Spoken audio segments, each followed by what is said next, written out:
1절 말씀 우리 한 목소리로 함께 읽도록 하겠습니다. 로마서 1장 1절입니다.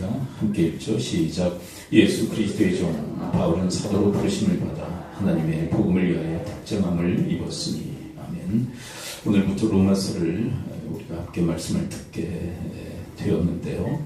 상당히 긴 그런 장으로 기록되어져 있죠. 그런데 이 로마서의 특징이 있다면 복음의 진수가, 복음의 핵심적 내용들이 잘 담겨져 있습니다.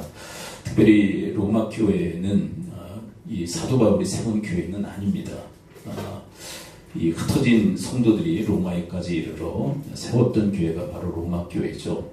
그런데 이 로마 교회가 다시 복음을 들어야 되고 또 복음화되어져야 될 그런 필요성이 있어서 사도 바울이 이 로마서를 기록해서 보내게 된 것입니다. 어떻게 보면 로마 교회는 사도 바울을 잘 모를 수도 있죠. 그래서 이 1장에 보게 되면 사도 바울이 자기 자신에 대해서 좀 면밀하게 소상하게 소개하는 그런 내용들로 구성이 되어져 있습니다. 자기 소개가 필요하다고 생각을 한 것이죠. 그들의 신뢰성을 얻기 위해서, 그리고 내가 그냥 단독으로 움직이는 것이 아니라 그리스도 예수를 통해서 파송되어진 사도임을 그들에게 알려주기 위해서 자기소개를 하고 있는 것입니다. 그 중에 1장 1절을 보게 되면 이 사도 바울의 모든 정체성, 자기소개에 아주 중요한 내용들이 담겨져 있다 할 수 있을 것입니다. 로마서 1장 1절 그런 의미를 다시 한번 읽어보도록 할까요? 사도 바울의 자기소개. 자, 1장 1절 함께 읽어봅니다. 시작. 예수 그리스도의 종 바울은 사도로 부르심을 받아 하나님의 복음을 위하여 특정함을 입었으니. 첫 번째 자기소개의 내용이 뭐로 되어져 있죠? 예수 그리스도의 종입니다. 이렇게 기록을 하고 있습니다. 그러나 단순히 사도 바울만 예수 그리스도의 종이 아니죠. 우리 모두가 그리스도 예수의 종입니다. 이 로마서에서 이런 이야기를 하고 있는 장면이 있어요. 그리스도께서 죽으시고 부활하신 목적이 단순히 우리를 구원하시기 위함만이 아니라 우리의 주가 되시기 위함입니다. 결국 예수 그리스도의 종이라는 이 고백은 예수 그리스도께서 우리의 주인 되십니다라는 그런 고백이죠. 주님이십니다. 예수님이 주인이시고 그리고 그분의 나는 종입니다. 이렇게 고백을 하고 있는 거예요. 자, 그런데 사람들은 이 말씀을 아주 싫어합니다. 그리스도의 종, 그리스도께서 우리의 주인 되십니다. 이런 말씀을 대단히 싫어해요. 여러분, 심지어 교회를 다니는 사람들도 이걸 싫어한다는 거 아세요? 예수님의 그 주권에 대한 이야기, 그리고 그리스도의 종입니다라는 이야기를 믿는 사람들조차도 싫어해요. 왜 그럴까요?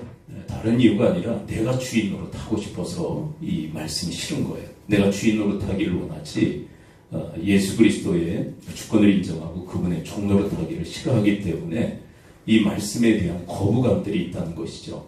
여러분, 믿는 사람들 안에도 거부감이 있는데 믿지 않는 사람들은 더 큰 거부감이 있죠. 그리스도가 우리의 주인 되십니다. 우리는 다 그분의 종 노릇해야 됩니다. 세상 믿지 않는 사람은 더 거세게 반발한다는 것이죠. 자, 그런데 여러분, 내가 주인 노릇 하려고 하는 것을 성경은 뭐라고 얘기하냐면 그것을 죄성이라고 얘기해요. 자, 한번 따라서 고백해 봅니다. 죄의 본성, 이것을 더 축약해서 죄성이라고 얘기해요. 근데 여러분, 이 죄성, 내가 주인 노릇 하려고 하는 것을 죄성이라고 얘기하는데요. 이것은 언제부터 시작되어졌느냐면 여러분, 아담과 하와가 하나님이 금하신 선악과를 먹게 되죠. 그로 인하여서 타락하게 됩니다. 그 다음부터 태어나는 사람들마다 이 죄성을 가지고 태어나요. 모든 사람들이 다 이 죄성을 가지고 태어납니다. 그래서 사람은 자기가 주인 노릇하기를 원하는 거예요. 그리고 이 하나님의 이 주권, 그리스도의 주권에 대한 이야기를 거부하게 돼 있어요.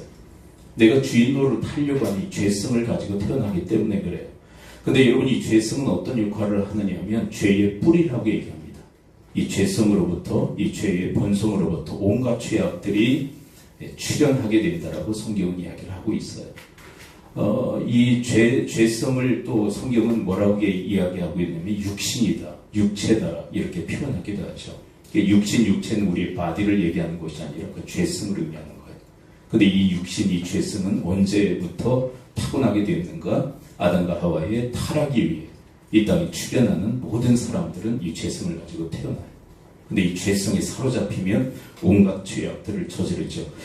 이 로마서에서 바로 그 죄성에 의해서 온갖 추악한 죄악들을 저지르는 인간 군상에 대한 이야기를 우리에게 말씀하십니다.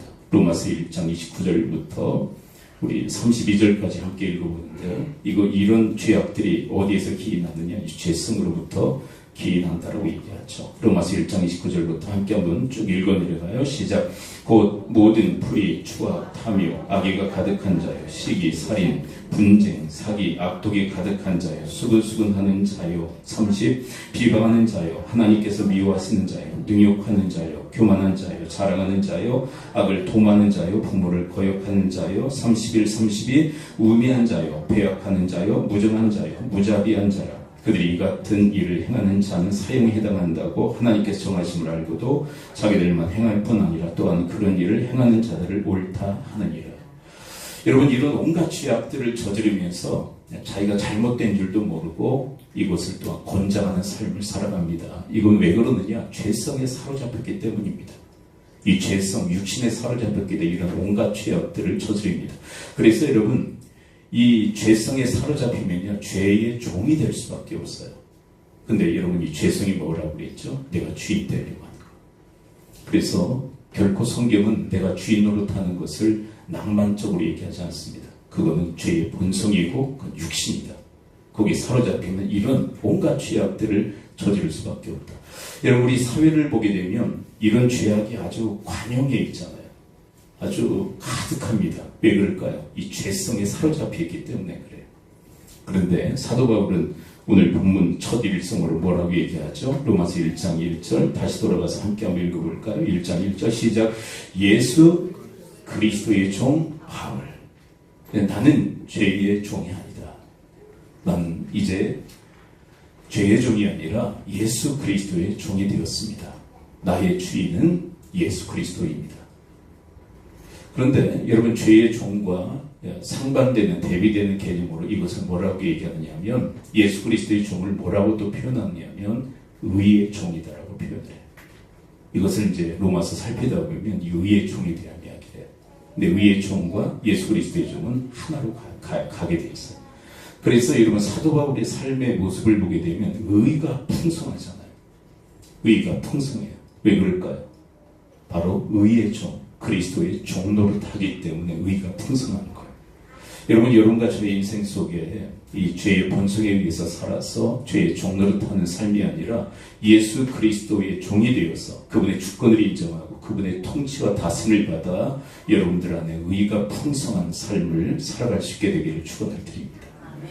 그래서 두 번째 대목이 이제 연결되는 거예요. 예수 그리스도의 종노릇 했기에 이 예수 그리스도의 뜻을 받들어 뭘 감당합니까? 사도의 직무를 내가 감당한다. 여러분, 누구나가 사도 이 직무를 감당하는 것이 아니라 이 바로 예수 그리스도의 종노릇 하는 자만이 사도의 이 직무를 감당할 수 있다고 얘기하는 거죠. 자, 1장 1절 한번 마저 함께 읽어보도록 할까요? 1장 1절 마저 함께 읽어봐요. 시작. 예수 그리스도의 종 바울은 사도로 부르심을 받아 하나님의 복음을 위하여 택정함을 입었습니다. 그리스도의 종으로서 자기는 이 주님의 뜻인 사도의 이 직무를 내가 받아들였다는 거예요. 만일 사도 바울이 자기가 주인으로 됐다면 이 사도의 직무를 받아들이지 않았겠죠. 주님의 뜻인 이 사도의 이 직무를 왜 받아들일 수 있었는가? 종노릇 했기 때문에 이렇게 받아들인 거예요. 그렇다면 여러분, 사도란 뭐죠? 사도? 이것에 대해서 우리에게 그 의미를 설명하는 예수님의 말씀이 있어요. 요한복음 20장 21절을 함께 읽어볼까요? 이 사도에 대해서 정확히 설명하는 단어가 이 본문에 나와요. 요한복음 20장 21절 함께 읽어봅니다. 시작. 예수께서 또 이르시되 너에게 평강이 있을지어다. 아버지께서 나를 보내신 것 같이 나도 너희를 보내노라. 자, 두 번 반복된 단어가 있죠. 어떤 단어죠? 보내셨다는 단어예요. 그렇다면 이 사도라는 것은 무슨 의미일까요? 이 말씀의 의미. 보냄을 받은 자가 사도예요. 보냄을 받은 자. 여기에서 나도 너희를 보낸다고 했을 때 너희들은 누굴까요? 바로 제자들을 의미하는 거예요. 제자들을 세상에 보내시는 거예요. 세상에 보내시는. 이 보냄을 받은 자들이 바로 이 사도라고 얘기하는 거예요. 여러분, 그 구체적인 장면이 마태복음 28장 19절 20절에 나와 있죠. 보내시죠. 뭐 하라고 보내실까요? 제자들을. 자, 19절 20절 함께 읽습니다. 마태복음 28장 19절 20절 함께 읽습니다. 시작. 그러므로 너희는 가서 모든 민족을 제자로 삼아 아버지와 아들과 성령의 이름으로 세례를 베풀고 내가 너희에게 분부한 모든 것을 가르쳐 지키게 하라. 볼지어다 내가 세상 끝날까지 너희와 항상 함께 있으리라 하시니라. 여러분, 제자들을 부르셔서 그들을 훈련하시죠. 3년간 동안. 그 다음에 보내십니다. 이 보냄을 받은 자가 사도예요. 그러니까 제자들이 사도가 된 거죠. 사도. 보냄을 받았어요. 뭐 하라고? 제자 삼으라. 제자 삼으라. 한 사람은 탈락해서 11 사도에게 주님께서 이 사명을 맡기시죠. 너희들도 이제 가서 보내시죠. 제자를 삼아라. 그리고 사도 바울도 그렇게 하나님께서 주님께서 부르셔서 그렇게 파송하셨다라고 이야기를 하고 있는데, 나도 사도다. 나도 예수님께 직접 훈련을 받지 않았지만 나도 주님께서 부르셔서 나를 훈련, 트레이닝 하신 다음에 나를 세상에 파송하셨다. 그렇다면 여러분, 이렇게 사도로 보내신 목적이 뭘까요? 오늘 본문에 그 목적이 나와 있어요. 이렇게 사도로 부르신 목적이 뭐죠? 뭘 위해서? 1장 1절 다시 읽어봅니다. 시작. 예수 그리스도의 종 바울은 사도로 부르심을 받아 하나님의 복음을 위하여 택정함을 입었습니다. 무엇을 위해서? 무엇을 위해서 보내심을 받았다고요? 무엇을 위해서? 하나님의 복음을 위해서. 이건 무슨 얘기냐면 복음을 전하게 하기 위해서. 자, 한번 따라서 고백해 봅니다. 복음을 전하게 하기 위해서. 사도 바울은 복음을 전하게 하기 위해서 세상에 보냄을 받은 자라는 거예요. 자, 그렇다면 여러분, 이것은 사도 바울에게만 국한된 걸까요? 아니면 우리에게도 해당하는 걸까요? 우리도 다 해당해요. 여러분, 우리 시대에 사도직이 있을까요? 사도직? 사도직은 없어요. 이 교회 초기에만 있었어요. 예수님의 제자들, 그리고 사도 바울, 그리고 좀 몇 세대에 걸쳐서 사도들이 있었어요. 근데 지금은 사도의 직무는 없어요.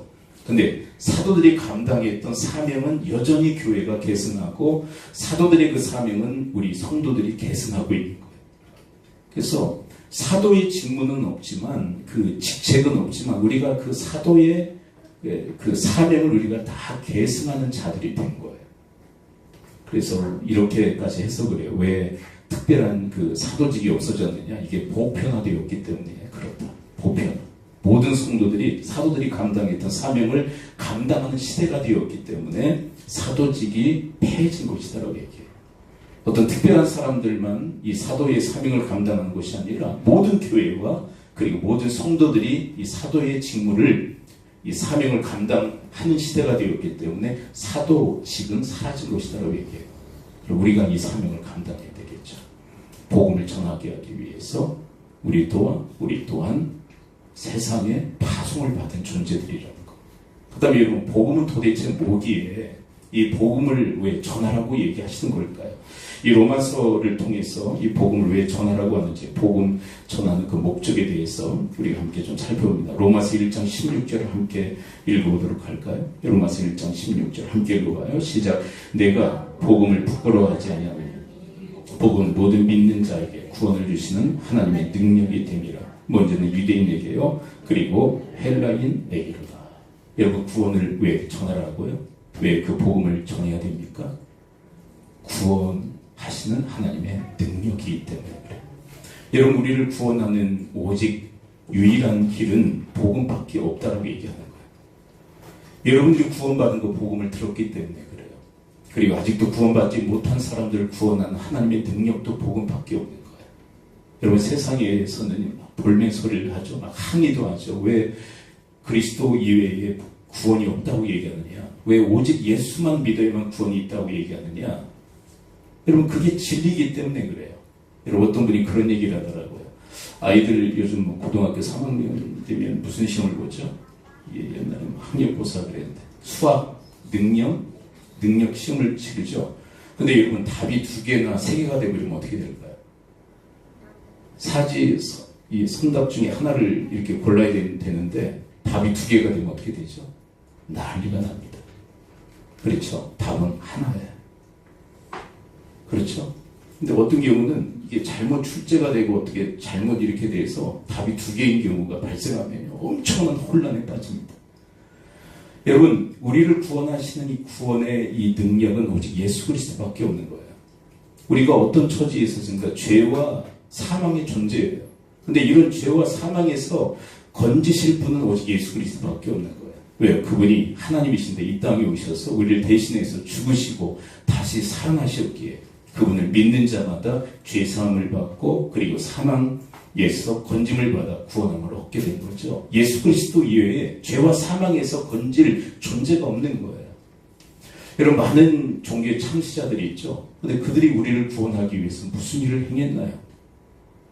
어떤 분이 그런 그 우스갯소리를 하더라고요. 이게 우스갯소리인지 뭔지. 이 강에 사람이 빠졌어요. 이제 다른 종교들과 이제 비교하는 어떤 그런 장면인데, 물에 빠졌는데 어떤 사람은 그 사람을 향해서 막 외친대요. 당신은 당신을 구원할 수 있습니다. 헤엄쳐 나오십시오. 이게 모든 종교의 구원관이라는 거예요. 자력 구원관을 얘기하는 거죠. 너는 너를 스스로 구원할 수 있다. 여러분, 근데 힘이 완전히 빠져 기진맥진한 사람에게 너는 너를 구원할 수 있다는 얘기는 죽으란 얘기입니까? 살란 얘기입니까? 죽으란 얘기밖에 안 되잖아요. 근데 어떤 종교는 이렇게 한대요. 강 밖에서 막 수영하는 모습을 막 보여준대요. 자, 이렇게 해. 자, 이건 자유형이고, 자, 이건 뭐 저병이고, 뭐 이건 뭐 무슨 수영이고, 자, 이렇게 하면 넌 나올 수 있어. 그 사람 구원할 수 있나요?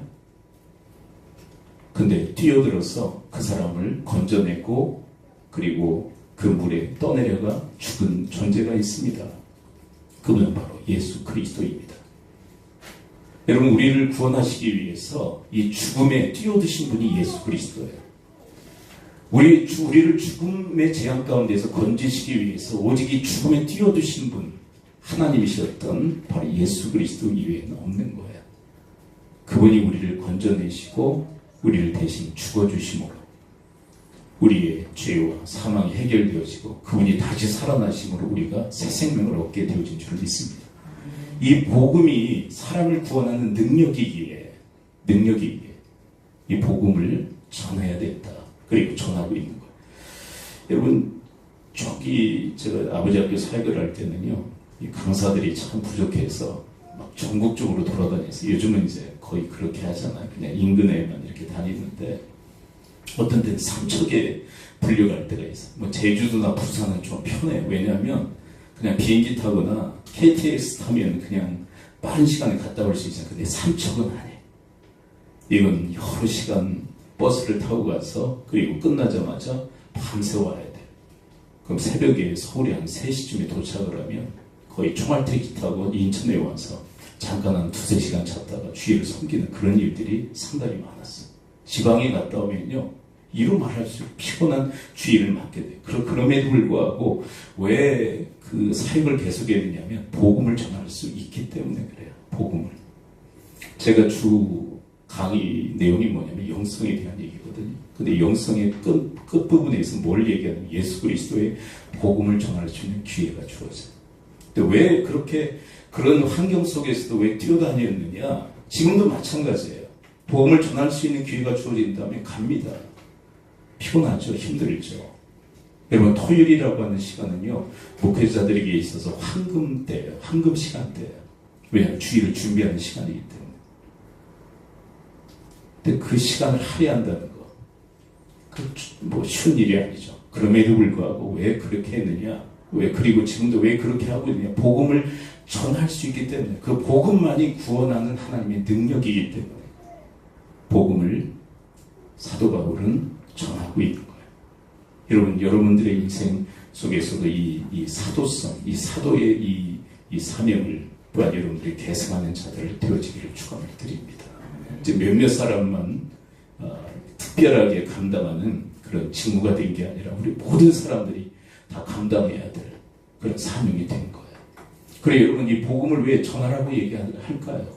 왜 사도 바울은 복음을 전하는 걸까요? 이 복음이 우리를 교육하기 때문에 그래요. 로마서 1장 15절을 함께 읽어보도록 할까요? 로마서 1장 15절. 자, 우리를 구원하고 또 두 번째는 우리를 교육합니다. 복음적 생각을 할 수 있도록. 그렇게 우리를 교육해요. 로마서 1장 15절 함께 읽습니다. 시작. 그러므로 나는 할 수 있는 대로 로마에 있는 너에게도 복음 전하기를 원한다. 근데 여러분, 로마의 성도들은 이미 믿는 사람들입니까? 안 믿는 사람들입니까? 자, 성도라고 그랬어요. 로마 교회의 성도들이 이미 믿는 사람들이에요? 믿지 않는 사람들이에요? 믿는 사람. 근데 왜 복음을 전하죠? 이건 구원의 목적이 아니에요. 이미 구원받은 사람들이 왜 복음을 왜 또 전하는 거예요? 복음적 사고를 할 수 있도록 교육의 목적에 의해서 사도 바울은 복음을 다시 전하는 거예요. 이들은 로마 교회 성도들은 이미 복음을 믿어서 구원받았어요. 근데 또 복음을 들어야 된다고 얘기하는 거예요. 복음의 교육이죠. 복음의 교육. 왜 그러느냐면 로마 교회에는요 좀 심각한 문제가 있었습니다. 어떤 문제냐면 좀 힌트가 되는 말씀이 좀 나와 있는 로마서 14장 2절 3절을 함께 봅니다. 로마 교회의 어떤 갈등, 분쟁의 그 요인이 있었다고 얘기하는데 뭔지 한번 들여다봅니다. 로마 14장 2절 3절 함께 읽어보죠. 시작. 어떤 사람은 모든 것을 먹을 만한 믿음이 있고 믿음이 약한 자는 채소만 먹느니라. 먹는 자는 먹지 않는 자를 업신여기지 말고 먹지 않는 자는 먹는 자를 비판하지 말라. 이는 하나님이 그를 받으셨습니다. 그러니까 어떤 문제가 있었던 거예요? 로마 교회에 먹는 문제가 있었던 거예요. 정확히 얘기한다면 유대 기독교인하고 이방 기독교인들이 서로 분쟁하고 싸우는 거예요. 뭐 때문에? 먹는 것 때문에. 여러분, 유대 기독교인들은 유대 전통을 지켰던 사람들이에요. 유대 전통은 뭘까요? 먹는 걸 가려요. 이건 먹을 수 있고 이건 먹을 수 없고. 자, 한번 볼까요? 유대인들은 소고기 먹을까요? 안 먹을까요? 먹어요. 돼지고기 못 먹어요. 비늘이 있는 건 먹을 수 있을까 없어요? 유대인들 비늘 생선 중에 먹어요. 비늘이 없는 거냐? 못 먹어요. 그것을 거의 일평생 그렇게 살았는데 갑자기 기독교인이 됐다고 식생활이 바뀌기가 쉬울까요?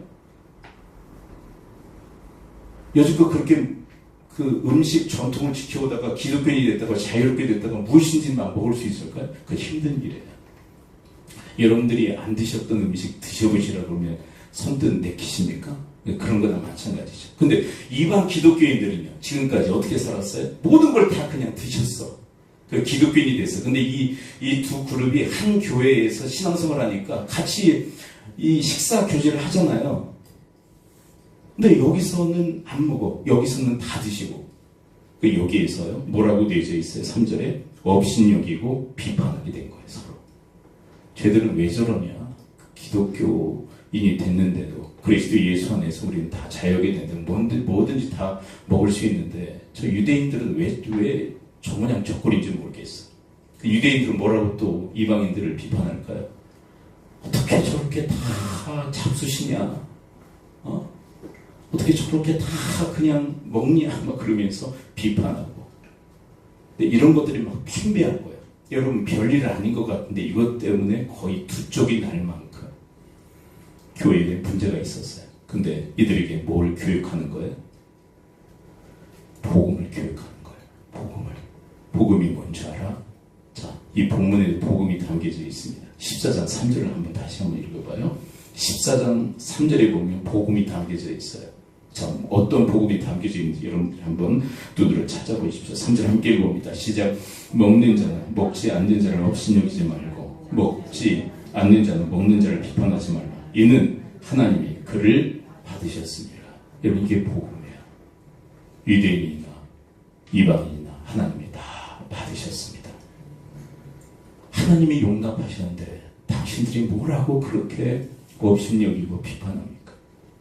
유대인들은 이방인들을 받아들이십시오. 이방인들 여러분, 유대인들을 받아들이십시오. 믿음이 약해서 이럽니다. 강한 자들이요, 믿음이 약한 자들을 품으십시오. 근데 이렇게 모든 일을 다 품으신 분이 바로 하나님이십니다. 그게 복음입니다. 여러분, 이들이 이렇게 계속 갈등하고 분쟁하는데 복음을 교육하지 않으면 해결이 안 되는 거예요. 복음적 사고를 하지 않으면 이 문제가 해결이 되지 않는 거예요. 계속해서 사도 바울의 이 복음에 대한 교육 내용을 한번 계속 따라가 볼까요? 로마서 14장 7절, 8절, 9절 계속 함께 좀 따라가 봅니다. 그들 분쟁하는, 서로 업신여기고 비난하는 그들을 향해서 계속 복음에 대한 설명을 던지게 됐죠. 로마서 14장 7절부터 9절까지 함께 읽습니다. 시작. 우리 중에 누구든지 자기를 위하여 사는 자가 없고 자기를 위하여 죽는 자도 없도다. 8절 9절 우리가 살아도 주를 위해 살고 죽나니 그러므로 사나 죽으나 우리가 다 주의 것이로다. 이를 위하여 그리스도께 죽었다가 다시 살아났으니 곧 죽은 자와 산 자의 주가 되려 하시니라. 우리의 주님은 예수 그리스도이십니다. 그리스도께서 우리를 위해서 죽으시고 다시 살아나셨습니다. 그러므로 우리가 그분을 주인으로 섬겨야 됩니다. 그래 그분을 위해서 살고 그분을 위해 죽어야 됩니다. 자, 그런데 아까 여러분 분쟁하는 이유가 뭐죠? 주님 위해서 그래요? 자기를 위해서 그러는 거예요? 자, 유대인들, 이방인들이 서로 쌈박질하는 이유가 뭐죠? 주님을 위해서 싸웁니까? 자기들을 위해서 싸우는 겁니까? 자기들에게 안 맞는다고 싸우는 거예요. 유대인들은요, 왜 우리처럼 식생활을 하지 않느냐라고 싸우는 거예요. 이방인들은요, 왜 너희들은 자유롭게 됐는데 왜 그 모양 그 꼴로 유대 전통을 아직도 지키고 있느냐 하면서 자기 중심적이고 자기를 위해서 싸우는 거예요. 근데 복음은 뭡니까? 복음은 그리스도의 죽으심과 부활은 우리를 구원하시기 위함만이 아니라 우리의 주가 되시기 위함입니다. 우리는 그분을 위해서 살아야 되고 그분을 위해서 죽어야 됩니다. 문제가 해결되는 거예요. 주님 위해서 사는 것. 그런 삶의 태도가 정립되어질 때 그 문제는 문제가 되지 않습니다. 자, 계속해서 복음에 대한 교육 내용을 또 따라가 볼까요? 로마서 14장 17절 함께 읽어봅니다. 로마서 14장 17절 함께 읽어보죠. 시작. 하나님의 나라는 먹는 것과 마시는 것이 아니요 오직 성령 안에 있는 의와 평강과 희락이라. 복음의 진수를 담고 있죠. 여러분, 복음은요 예수 그리스도이고요, 그리고 복음은요 하나님의 나라예요. 예수님께서 이 땅에 오셔서 첫 일성으로 선포하신 복음의 핵심적 내용이 뭔지 아세요? 하나님의 나라 복음이었어요. 근데 여러분, 이 하나님 나라의 가장 중요한 게 뭐죠? 먹는 것과 마시는 게 아니다. 너희들은 먹고 마시는 것 때문에 싸우고 있는데 그건 하나님 나라의 본질이 아니야. 그렇다면 하나님 나라의 본질이 뭐죠? 성령 안에서 뭐라고요? 의입니다. 근데 의가 뭔지 아세요? 하나님과의 바른 관계예요. 아까 이야기했었죠. 그리스도의 죽으심과 부활은 우리의 주가 되시기 위함입니다. 하나님의 주권을 인정하고 나는 종노릇하는 거, 이게 의예요. 이런 바른 관계가 있을 때 평강과 희락이 있을 수 있습니다. 그렇다면 한번 여쭤볼까요? 아까 이야기한 유대 기독교인들과 이방 기독교인들이 싸우는 이유, 자기들을 위해서 그랬죠. 근데 이들의 주는 누구죠? 이렇게 싸우고 있는 이들의 주는 누구죠? 자기 자신이에요. 내가 주인으로부터 싸우고 있는 거예요. 근데 너희들이 정말 하나님 나라에 그 의의를 가지고 있다면, 하나님과 올바른 관계를 가지고 있다면 먹고 마시는 문제 아무것도 아닌 것으로 여길 수 있다. 자, 보세요. 여러분, 먹고 마시는 문제는 본질입니까? 본질이 아닙니까? 본질적인 문제가 아니라는 거예요. 본질적인 하나님 나라의 본질은 뭐냐면 의와 평강과 희락이라는 거예요. 하나님과 올바른 관계를 맺는 게 본질이라는 거예요. 근데 우리는 뭐 때문에 자꾸 싸우느냐? 본질이 아닌 것으로 자꾸 싸우는 거예요. 본질이 아닌 거. 먹는 문제, 마시는 문제. 어떤 교회 그 목사님이 부임하셨는데요. 주보 있죠, 우리 주보. 주보 바꿨다가 곧바로 잘렸대. 왜 주보를 바꾸냐는 거예요. 어떤 분은 피아노 옮겼다가 잘렸대. 그 얘기를 듣고 1년에 1cm씩 옮겼대요. 1cm씩. 티가 안 나게. 어떤 교회는요, 에어컨을 갈지 못하는 거예요. 에어컨을. 막 더다다다다를 막 한 몇십 년이 된 에어컨을 못 바꾸는 거예요. 거기에 이름이 써져 있는 거예요. 무슨 성도 증. 그거 바꾸면 어떻게 되는 거예요? 그 사람은 시험될 거예요. 교회가 사람의 연약함이 있죠. 그런데 정말 본질적이지 않은 것은 이럴 수도 있고 저럴 수도 있는 것은 우리가 수용하고 용납해야 되는데, 그게 안 되는 이유가 뭐냐면 우리가 본질에 충실하지 못할 때 그런 일들은. 근데 하나님의 나라의 복음은 본질은 뭐냐? 의와 평강과 희락이라는 거예요. 먹고 마시는 문제가 아니라. 근데 우리는 너무 먹고 마시는 문제, 이럴 수도 있고 저럴 수도 있는 문제에 너무 집착해서 우리의 생명을 너무 소비해버리고 우리의 시간을 너무 소비해버린다는 거예요. 사도 바울은 이 로마서를 통해서 복음의 본질을 가르치고 있는 거예요. 왜요? 복음의 본질을 가르쳐야만 그렇게 살 수 있기 때문에. 그걸 잘 모르니까 이들이 이탈한 삶을 살게 된 거예요. 여러분, 복음을 전하는 또 목적이 뭐죠? 교육하고 삶을 변화시키기 위해서. 근데 사도 바울은요, 그들의 삶을 변화시키기 위해서 가장 중요하게 보였던 그의 그 행동이 뭐냐면 모범을 보이는 것이었어요. 오늘 본문을 한번 다시 읽어볼까요? 그들의 삶을 변화시키기 위해서 복음을 어떻게 전했느냐? 삶의 본으로 전했습니다. 로마서 1장 1절 함께 읽어봅니다. 시작. 예수 그리스도의 종 바울은 사도로 부르심을 받아 하나님의 복음을 위하여 택정함을 입었습니다. 그는 그냥 단순히 우리가 그리스도 예수의 종입니다, 이걸 그냥 레슨만 하고 끝낸 게 아니라 삶의 본을 보이는 거예요. 왜? 그렇게 살도록 도전하기 위해서. 복음은 어떤 능력이 있냐면 우리를 구원하는 능력이 있고 우리의 생각과 우리의 삶을 변화시키는 능력이 있습니다. 그 사도 바울은 이 복음을 로마 교회 그리고 세상에 전파했던 거예요. 구원의 역사와 그리고 생각과 그리고 삶을 변화시키는 하나님의 능력이, 그것도 삶의 본을 통해서. 다메섹 도상에서 예수 그리스도를 만난 이유, 그리고 아라비아 사막에서 한 3년 동안 트레이닝 받은 이후에 그는 일평생 예수 그리스도의 종으로서 삶의 본을 보이는 삶을 살았어요. 그것을 기반으로 해서 그들에게 복음적 삶을 살라고 이야기를 하고 있는 거예요. 그리고 복음은 왜 전해야 될까요? 우리의 인격 또한 변화시키기 때문이죠. 여러분, 이 로마서를 보게 되면 우리의 구원의 서정, 구원의 여정에 대해서 4가지로 이야기를 하고 있는데요. 그 최정점이 뭔지 한번 볼까요? 8장 30절 함께 읽어봅니다. 8장 30절 시작. 또 미리 정하신 그들을 또한 부르시고 부르신 그들을 또한 의롭다 하시고 의롭다 하신 그들을 또한 영화롭게 하셨느니라. 4가지 과정이죠. 첫 번째는 정하시죠. 우리를 다 예정하셨어요. 구원받기로. 근데 여러분, 이 예정론을 잘못 해석하면 큰일 납니다. 예정론은요, 구원받은 자들을 위해서 주님께서 허락하신 메시지예요. 자, 구원받지 않은 사람들을 위한 메시지가 아니라 구원받은 자들을 확신하도록 주시기 위해서, 확신하게 하시기 위해서 주신 메시지예요. 여러분들이 예수 믿은 것은 이렇게 역추적하면 뭐가 있었다는 거예요? 이미 예정이 있었다는 거예요. 이거를 가지고 잘못 해석해버리면 구원받을 자와 구원받지 못할 자가 정해져 이런 식으로 가버리면 이제 문제가 발생합니다. 그렇게 해석하라고 이 말씀을 주신 게 아니라 이미 구원받은 자들의 그 구원이 얼마나 확실한가를 주지시키시기 위해서 이 말씀을 주신 거예요. 그러니까 우리가 부르심을 받아 예수 믿고 의롭게 된 거는 역추적하면 뭐가 있었다는 거예요? 예정이 있었다. 태초부터 예정이 있었기 때문에 우리가 믿게 돼요. 그러니까 얼마나 구원이 이게 확실한 것인가에 대해서 우리에게 확신시키기 위해서 이 메시지를 주신 거예요. 저는 이 메시지를 잘못해서 해석했다가 당황하는 그런 시간들도 있었는데요. 잘못 해석하면 그 짝이 나는 거예요. 여러분들이 지금 존재하는 것은 태어났다는 얘기 아닙니까? 그렇죠? 존재를 역추적하면 태어난 거예요. 태어난 거를 부정할 수 없잖아요.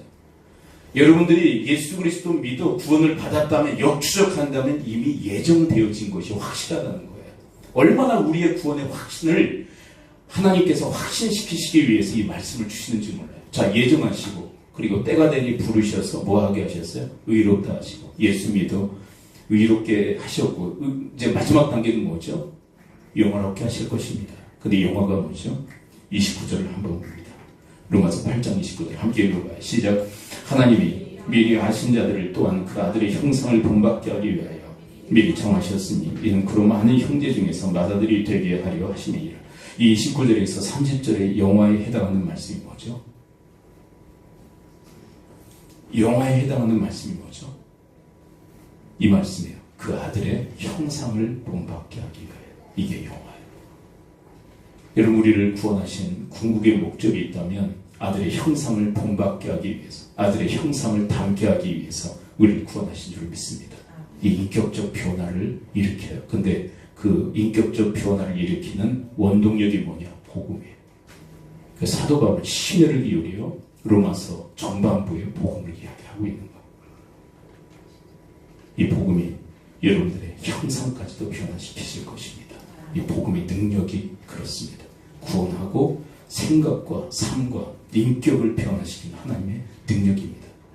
근데 여러분, 이렇게 우리를 영화롭게 하시기 위해서 주님이 또 동원하신 게 뭔지 아세요? 복음을 통해서 교육하고 트레이닝하고 그래서 인격적 변화를 이루실 뿐만 아니라 어느 정도로 이 영화를 위해서 우리의 인격을 변화시키기 위해서 주님께서 동원하신 게 뭔가? 로마서 8장 28절. 자, 역추적해서 지금 가는 겁니다. 로마서 8장 28절. 이렇게까지 하세요.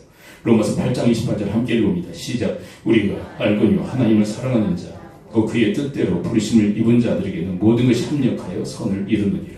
여러분, 여기에서 모든 것이라고 한 것은 환난과 역경과 고난과 핍박과 우리의 힘들고 어려운 모든 삶까지도 다 포함하는 이야기예요.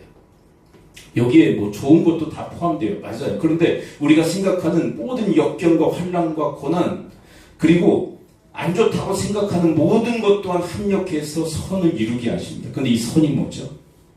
자, 영화가 뭐였죠? 아들의 형상을 본받는 거죠. 그렇다면 선이 뭐죠? 맥락에서 얘기한다면 아들의 형상을 본받는 거예요. 하나님의 선은요, 다른 게 아니에요. 아들의 형상, 그 아들의 형상을 본받는 게 하나님의 선이에요. 그러니까 모든 환난과 역경과 고난까지도 주님께서 다 동원하셔서 우리를 연단하셔서 뭘 본받게 하는 거예요? 그리스도의 형상을 본받게 합니다. 그 정도로 주님께서는 우리의 인격적 변화를 원하시고 선하신 줄 믿습니다. 근데 가장 강력하게 이 인격적 변화를 이루는 게 뭐라는 거예요? 바로 복음의 능력입니다. 복음은 구원하는 하나님의 능력일 뿐만 아니라 여러분들의 인격을 그리스도 예수의 형상을 담도록 그렇게 변화시키는 하나님의 능력입니다. 이걸 사도 바울은 로마서에서 얘기하고 있는 거예요. 우리를 영화롭게 하는 능력, 그 능력 또한 복음에 있습니다.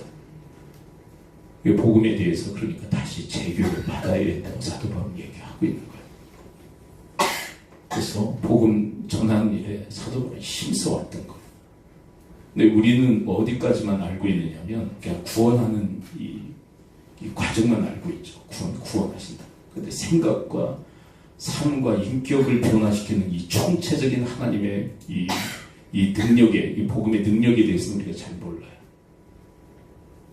우리가 그렇게 교육을 받지 않았기 때문에 그렇죠. 네, 우리가 지금 빌립보서 연이어서 로마서를 살피는데 복음의 능력은 단순히 우리를 구원하는 능력만이 아니다. 우리를 성도리째 변화시키는 하나님의 능력이다. 그렇게 얘기해요. 그리고 마지막 단부를 하죠. 여러분들도 로마 교회에 이렇게 얘기합니다. 여러분들도 예수 그리스도의 종으로서 그리고 사도의 사명을 부여받은 자로서 예수 그리스도의 복음을 전하십시오. 그 얘기를. 어디까지? 사실 사도 바울의 이 비전이요, 선교 비전이 어디까지 이어지냐면 스페인이에요. 스페인. 왜 그리스도의 스페인까지 복음이 전해지기를 원했냐면, 여러분 유럽 지도를 아시죠? 유럽 지도에 스페인 어디에 있어요? 끝이에요. 그래서 그 당시의 개념으로 스페인이 땅끝이라고 생각한 거예요. 그래서 그 땅끝까지 복음이 전파되어지기를 원한 거예요. 근데 사도 바울이 직접 가기를 원했으나 사도 바울의 종착지는 로마였고요. 그 다음에 사도 바울이 그토록 이 스페인의 그 선교 비전을 이야기한 것은 누구에게 그 선교를 부탁하고 있는 걸까요? 로마 교회에게. 근데 사도 바울은 어느 정도 알고 있었어요. 로마에까지 나는 갈 것이다. 거기가 종착지가 될 것이다. 그 다음은 로마 교회 성도 여러분들 그 사명을 감당하십시오. 여러분들은 예수 그리스도의 종이며 그리고 사도의 사명을 부여받은 자들로서 복음을 위하여 사셔야 됩니다. 그 현장을 한번 볼까요? 로마서 1장 14절 15절 함께 읽어봅니다. 왜 자꾸 선교 이야기를 할까요? 왜 복음 전파에 대해 얘기할까요? 도전하는 거죠. 로마 교회. 로마서 1장 14절 15절 함께 읽어봅니다. 시작. 헬라니나 야만이나 지혜 있는 자나 어리석은 자에게 다 내가 빚진 자. 그러므로 나는 할 수 있는 대로 로마에 있는 너에게도 복음 전하기로. 왜 이렇게 난 빚진 자입니다. 그래서 복음을 여러분들에게도 지금 전하고 있습니다. 왜 이 얘기를 할까요? 도전하는 거죠. 여러분들도 빚진 자들입니다.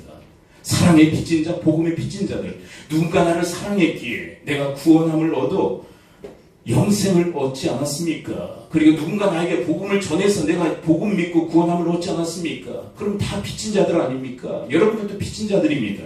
그럼 여러분들도 나처럼 복음 전하는 자들이 되어야 합니다. 로마서 1장 16절 좀 지나가고요. 자, 마지막 로마서 15장 23절 24절. 여기에서 말하는 서바나는 스페인입니다. 23, 24 함께 읽어보죠. 시작. 이제는 이 지방에 일할 곳이 없고 또 여러 해 전부터 언제든지 서바나로 갈 때 너에게 가기를 바라고 있었으니 이는 지나가는 길에 너희를 보고 먼저 너희의 사귐으로 얼마간 기쁨을 가진 후에 너희가 그리로 보내주기를 바랍니다. 근데 가지 못해요. 근데 보내주기를 바란다는 것은 이 선교사에게 동역자가 되기를 원한다. 그리고 그 내심이 뭘까요? 여러분들이 가십시오라고 하는 거 아니에요. 여러분들이 가십시오. 여러분, 이 로마서는요, 복음이 아주 풍성하게 담겨져 있는 서신입니다. 우리가 이제 삶의 어떤 사역에 도전도 받아야 되겠지만, 우리가 이 로마서를 살피면서 이 복음이 뭔지, 복음의 그 풍성함을 깨닫는 그런 은혜의 시간들 되어지기를 축원을 드립니다. 기도하겠습니다. 우리 함께 기도할 때 말씀을 들고 기도하기를 원합니다. 하나님, 저희들도 사도 바울처럼 예수 그리스도의 종으로 사도의 사명을 받아 예수 그리스도를 위하여 살도록 부르심을 받았는데 그 부르심에 합당한 삶을 살아갈 수 있도록 무엇보다도 저희들의 복음의 능력의 사람들이 되게 하시고 그리고 그 복음을 전하여 구원함을 얻고 생각과 삶과 인격이 변하고 그를 또 그리스도 예수의 복음을 전해 생명을 살리는 일에 함께 동참할 수 있도록 돕는 영적 리더십의 인생 살아갈 수 있도록 주여 도우시고 인도해달라고 우리 합심하여 주님 앞에 기도하며 나가도록 하겠습니다. 아버지 하나님, 오늘 말씀해 주신 감사를 드립니다. 주의 말씀 가운데 아버지 하나님 복음의 능력을 저희들이 깨닫고 합니다. 복음은 저희들을 구원하는 하나님의 능력이요 우리의 생각과 또한 삶을 복음적으로 생각하고 살도록 돕는 하나님의 또한 지혜인 줄을 믿습니다. 그렇게 살아갈 때 저들의 인격의 변화가 일어나되 그리스도의 형상을 본받는 자, 그리스도의 형상을 담는 자들로 주님 앞에 세워짐을 얻게 되어진 줄 믿습니다. 아버지 하나님, 이 복음을 전하여 그 역사의 현장에 저희들 서게 하여 주옵시고 저희들 관통하여 저희들 가운데 역사하고 변화시키는 그 변혁의 능력을 경험하게 하시고 그 복음을 전하여 타인의 인생 속에도 이런 복음의 역사가 일어날 수 있도록 돕는 자, 그 또한 이 복음을 전할 수 있도록 돕는 영적 리더십의 사람들 또한 되어지도록 하나님 도우시고 인도해 주시옵소서. 아버지 하나님, 오늘 말씀해 주시니 감사를 드립니다. 사도 바울이 그리스도 예수의 종인 것처럼 그리고 그가 사도의 사명을 감당하여 예수 그리스도의 그 복음을 전하는 일에 힘쓰고 있었던 것처럼 저희들도 동일한 부르심을 받은 자들인 줄을 믿습니다. 아버지 하나님, 제2의 제3의 사도 바울과 같은 그런 생애 그런 삶으로 주님 앞에 힘써 드려지는 저희들의 인생이 되게 하여 주시옵소서. 여러분의 아픈 부위에 손을 얹으십시오. 그리고 감동 주신 분 한 분을 가슴에 품으시고 손을 얹으십시오. 내가 주 예수 그리스도의 이름으로 명하노니 모든 질병의 세력은 이 시간부로 다 묶여를 바꿔 떠나갈지어다. 고침 받을지어다. 강건의 복이 임할지어다. 예수 그리스도의 이름으로 축복하며 기도합나이다. 아멘.